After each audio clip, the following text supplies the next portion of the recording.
So I just come from one C3 count, and it has come to my attention that half and quarter Jamaicans don't know how to vote. Why? At our big age, we don't know if we follow one simple instruction? No, man. I mean, the people them explain to you before we even go over this and go vote. The people them say put the X, which one you choose out of the three. Not 2X, not 3X, 1X. And to the person who write I love you on the ballot, your candidate or your MP don't count ballots, my love. Text them and tell. And to the person who draw one gun on the ballot, you are got hell headway. And you know some feel like say this generation do it. The generation you were just able to vote because we don't take life serious. Them tell you to vote for somebody and you have to vote for three somebody. You spread the love. What? On the spot news media, we got the latest news. We don't care about the views, we just representing right. Put local news internationally every night. On the spot, wave that Jamaican flag from left to right. Let's get it right, y'all know the type. We ain't dealing with the hype. We make it take flight. Yeah, man, my viewers and subscribers, what go on. A blessed and wonderful Saturday morning to each and every person out there tuning into On The Spot News Media. Now, my peeps, I don't know how we do it over on this side each and every morning. We have to give thanks and praise to the Most High Creator for the preservation of life, because life is indeed the greatest. So in the morning, my peeps, I have a few stories to share with you, the regular members of Chan Public and also members of the diaspora. So please like the video, share the video, watch the entire vlog so you can get a full understanding and a better appreciation of everything we are going in Jamaica. So watch it now, my peeps, in the morning here to the name Saturday the day when some of you, the regular ones and ones them out there traverse the church. But whilst doing so, my peeps, please remember On The Spot News Media, its loyal viewers and subscribers in your immediate prayers. You definitely see how Jamaica run right now, so you know for sure. So we need that now more than ever. So happy Sabbath to you all. And to everyone else out there who is just going about your regular business, from Moran Point to the Grill Point. As always, my peeps, safe travel, pan the gravel, and continuously look out on a corner yai Kazwa, the old dirty corner boy them, always out there. Alerts, yeah man. So we're going to kick it off in the morning here with some international stories. Now the first one that we are going to talk about is about one of my favorite dancehall artists who is definitely not among the smarties. We are talking about Andre Whitaker, otherwise known as Squash. So yesterday, him take the plea deal in exchange for one of two charges against him to be dropped and the possibility of reduced sentence. So details of the plea agreement was unsealed on Friday afternoon after the entertainer officially pleaded guilty in court earlier in the morning. So Squash, whose given name is Andre Whitaker, according to the plea deal, Squash has pleaded guilty to the court for being an illegal alien in possession of a firearm and ammunition. The second count, possession of an automatic weapon, was dropped. So Squash give them something for them drop something. So Squash will also be required to pay a special assessment fee of $100 at the time of his sentencing. So according to the agreement, prosecutors will ask the court to give Squash a reduced sentence, having saved the court's time and resources by pleading guilty. However, the documents received by On The Spot News Media says that sentencing remains at the discretion of the court, with the entertainer facing up to 15 years in prison with 3 years of supervised release. The court may also impose a fine of up to $250,000. So according to the plea agreement, Squash also acknowledges that the crime he's pleading guilty to is a deportable offense and this plea may trigger automatic removal. However, removal and other immigration consequences are subject to separate proceedings. So Squash has also agreed to forfeit any other firearms and ammunition that may be in his possession. In addition, Squash agrees that the plea agreement cannot be withdrawn if the court disregards the recommendation to reduce his sentence. So the deal is also void if Squash lied to the government, fails to make a full disclosure to the court, or if he commits any other crimes, attempts to withdraw the appeal, or misrepresents any government entity or official. So to go along with the plea deal, Squash has agreed not to contest several facts. So among them are that on the 24th of February this year, whilst under surveillance, he was observed by law enforcement accepting what appears to be a firearm from an individual in Miami Beach in Florida. Squash then entered a vehicle which committed multiple traffic violations. The car was stopped, and while the police were approaching, Squash was seen frantically reaching for the glove compartment. So the cop approached, and the driver of the vehicle consented to a search. A loaded Glock 19 pistol was found in the glove compartment. Further details are that Squash is not a citizen of the United States and entered the country in January of 2021 without the permission of an immigration officer. Also, he knowingly possessed a loaded Glock 19 pistol whilst being an illegal alien. So Squash sentencing date has not yet been released. So on the Spot News Media, will most definitely update you subsequently. Yeah, man. So as it relates to Squash sentencing, he can get up to 15 years behind bars, in addition to 3 years supervised release. So I'm pretty sure that the FBI would have gotten something from Squash for them to drop the charges of being armed with a machine gun. In the state of Florida, that's a serious offense that him could have easily get an additional 10 years for. So the fact that him a work and a cooperate with them, I think that he's gonna get 5 years. That's just my assumption. I think he's gonna get 5-year sentence. And upon his release, he will be deported back to Jamaica. So I just hope that when his sentencing date is set and he's sentenced, the Jamaican authorities would have listened and put things into place to receive him when that time comes. Because I hope that them receive him in handcuffs and also place him before the courts right away and put him behind bars for a very long time. Because if not, trust and believe, this leopard will never change his spot. And going back to St. James, or as a matter of fact, anywhere at all in Jamaica, hell and powder house, I go on. Because many want Squash head right now. So make we see how his sentencing will play out, and then we can take it from there.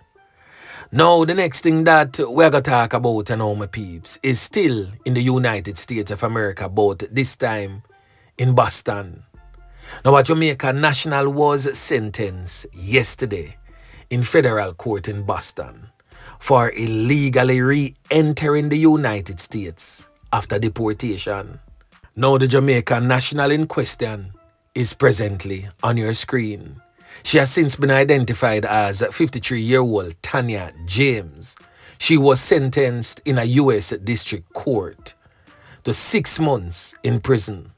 The defendant is now a subject to deportation proceedings. So Tanya James pleaded guilty to 1 count of unlawful re-entry of a deported alien. Tanya James was indicted by a federal grand jury in June of 2025. So in 2023, Tanya James was convicted of possession of the illicit white drug. Yeah, man. She was also convicted with intent to distribute the same white drug. She was ordered removed from the United States and deported to Jamaica in 2024. Now, court documents are also showing that in 2011, Tanya James was again ordered removed from the United States of America and was deported back to Jamaica in 2012. According to court documents, in March of 2024, Tanya James was charged with motor vehicle offenses. On or about the 12th in 2025, that is 12th of May in 2025, Tanya James was taken into custody by immigration officials after she was found to be in the United States without having received permission to re-enter. So Tanya James again will be deported back to Jamaica. Now the last international story is coming out of Baltimore, where U.S. Immigration and Custom Enforcement, that are ICE, in Baltimore has detained this Jamaican national criminal element, Tajay Romel Williams.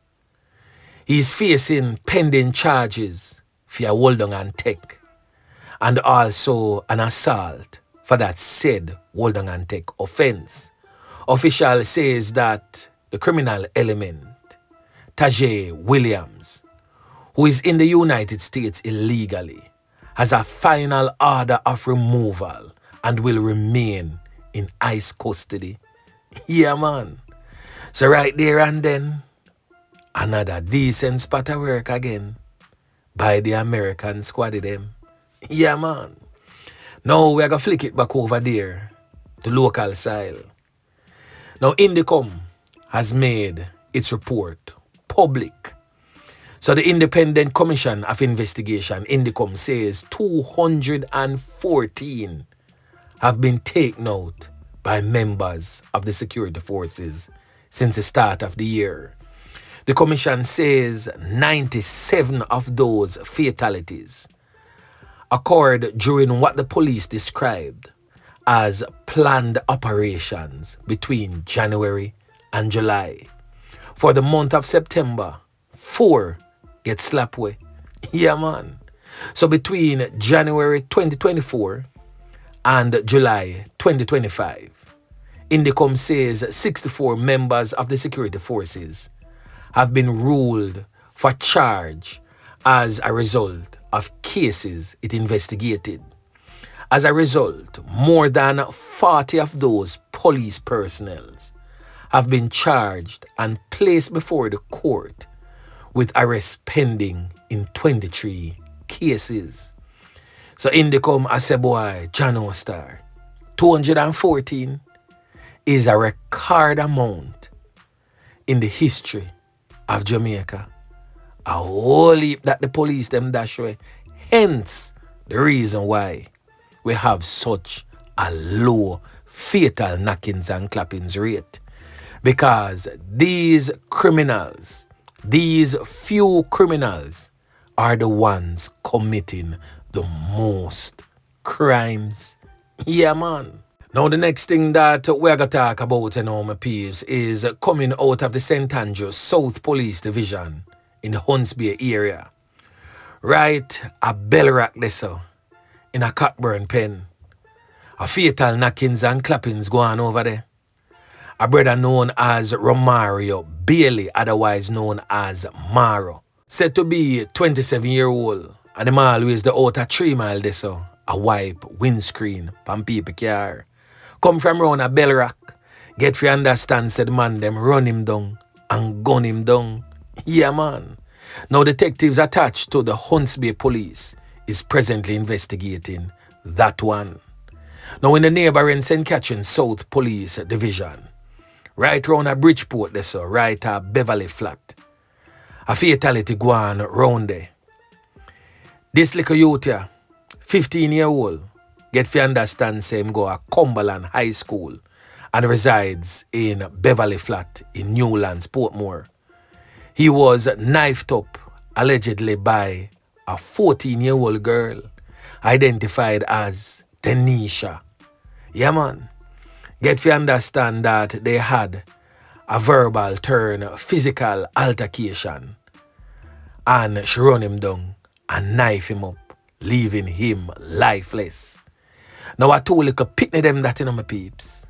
So this literally saddens me because trust and believe, whether we want to believe it or not, children live what they learn.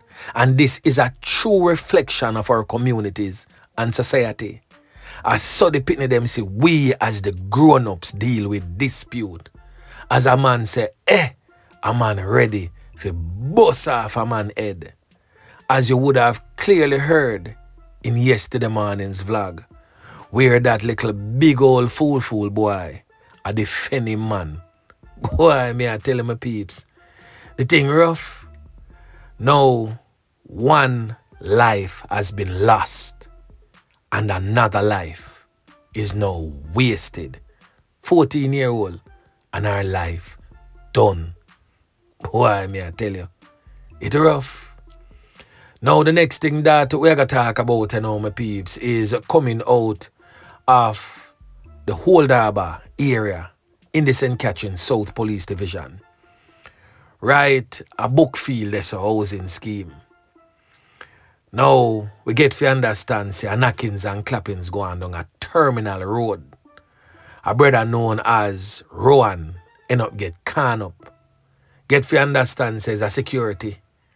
Him no know who can him up, but I'm pretty sure that the Old Harbour police is definitely on that one and trying to seek out who could have can up Siki in such a way. Now the next thing that we're going to talk about is coming out of the St. Ann Police Division, where a little fool youth say my one young artist was caught with an illegal firearm. So the police, them have to lock him away. So now he has been officially charged with possession of a prohibited weapon and unauthorized possession of ammunition. And the charges follow the seizure of the firearm and several rounds of ammunition in Middle Street in Ocherios in the parish on August 26. Now the so-called young artist, he has since been identified as Kemar Herman, but them call him Cray Fully in our streets. Come from around a Mama Bay there so. Now the police them say sometime around 7:30 p.m. The police was on patrol in the area and observed the criminal element who had a bag across his chest. You know them little bag the way them claim to say them have the stash in the money. But more time is a strap, easy, accessible. It is said that another man was walking along the roadway with him. Both men were stopped and searched by the police. During the search, the firearm and 3.380 rounds of ammunition was found in the bag. The firearm and ammunition was seized by the police and he was taken into custody and subsequently charged. So him never get a chance for bus. I guess him can be a DJ in the cell when in got jail. Yeah, man. Now the last thing that we are going to talk about, my peeps, is still in the St. Ann Police Division, where a criminal element was caught after the victim's phone led the police right which part him live. Now we are talking about a 25-year-old criminal element identified as Shavar Landell. He has been charged with burglary and larceny in connection with a break-in in Parrytown on Saturday, August 30. So according to the Ocherios police, they stated that the victim was jolted awake sometime around 3 a.m. by strange noises in her house. It is said that she checked and reportedly saw a man making good his escape through a window.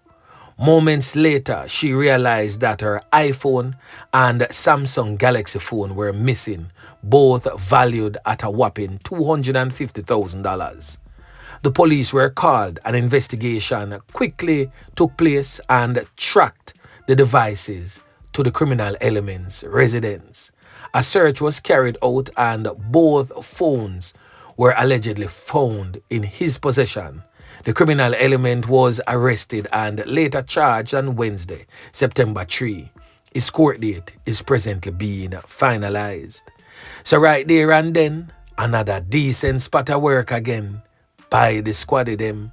Yeah, man. So anyway, my peeps, remember to like, share, subscribe to the channel. Stay tuned to On The Spot News Media as I continue to bring you fresh news and updates in subsequent newscast. On The Spot News Media. Yeah, man.